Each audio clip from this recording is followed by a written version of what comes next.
Un homme voit soudain apparaître un compte à rebours de la vie au-dessus de la tête de sa mère et autour de lui celui des villageois, montrant que tous vont être victimes d'une inondation. Il demande immédiatement à tout le monde de fuir mais les villageois ne le croient pas. L'homme explique qu'il possède des super-pouvoirs lui permettant de voir le temps et la cause de la mort de chacun et maintenant tous seront noyés à 15 heures.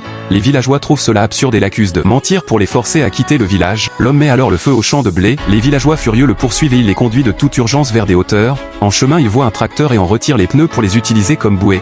Les villageois voyant leur véhicule démonté s'énervent encore et certains prennent des bâtons pour le frapper. À ce moment l'inondation arrive soudainement et les villageois sont pris de panique. L'homme crie de se réfugier au sommet, mais la crue est rapide et rattrape tout le monde. Les villageois regrettent alors de ne pas l'avoir cru. L'homme et eux grimpent désespérément aux arbres pour se mettre à l'abri. Peu après l'eau se retire soudainement. Les villageois pensent à un relâchement en amont et recommencent à l'accuser de les avoir trompés. L'homme est perplexe. Il remarque que le compte à rebours au-dessus de la tête des villageois n'a pas disparu mais indique désormais que tous seront noyés à 16 heures.